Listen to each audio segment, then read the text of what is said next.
The instructions on this video presume you are right-handed.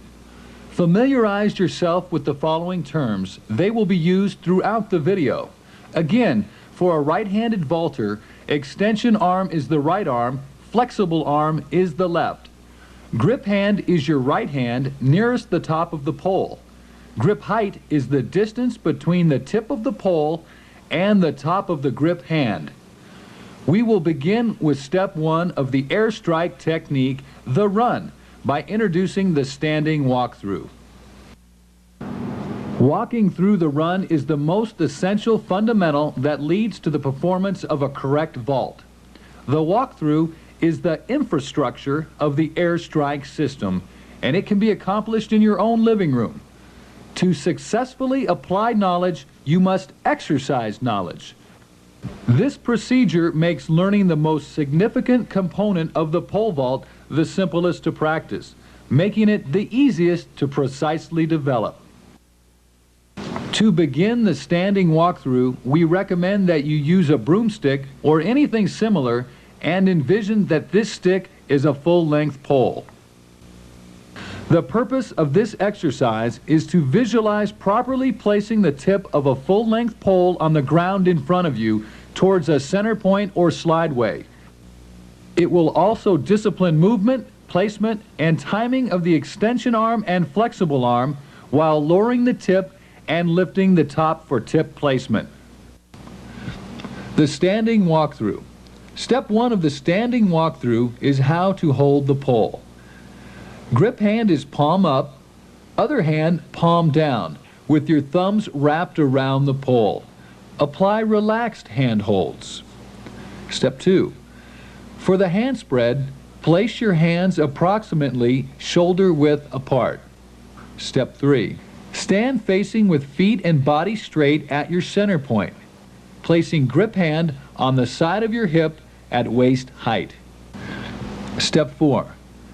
While keeping grip hand on your hip, use flexible arm to aim the imaginary tip at your center point. From here on, always try to keep your body as square as possible to your center point. Step number 5.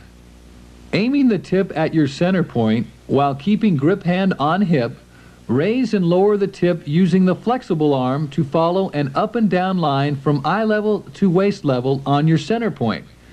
This exercise is moving the pole tip up and down on center. Step 6. Now lower the tip from eye level to just below waist level, preparing to place the imaginary tip centered on the ground. Keep in mind that a full-length pole tip would now be close to the ground on center. Use your flexible arm to guide the tip so that it will continue downward on the center line as you move the pole with your grip hand slightly forward and up.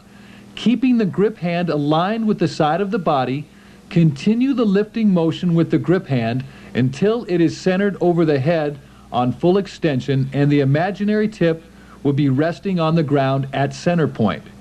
Successful extension is when, from back or front view, the grip and pole are centered overhead and fully extended upward. From the side view, the extension arm will be perpendicular, vertical.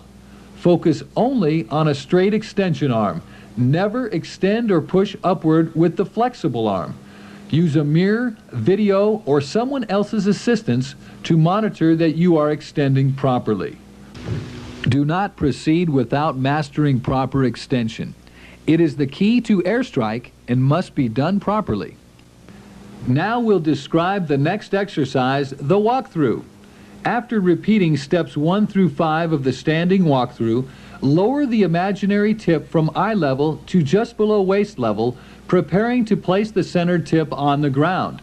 From a standing position, simultaneously step forward with your left foot as you move the grip hand slightly forward and upward. In other words, at the moment you start your hand off of the hip, begin the first of 3 walking steps. As you continue this upward motion of the grip, take the second step, settle. In other words, lower your center of gravity by bending the leg as if preparing to jump off the next step, which is the final step. Continue the upward movement, completing it with a simultaneous extension and slight jump.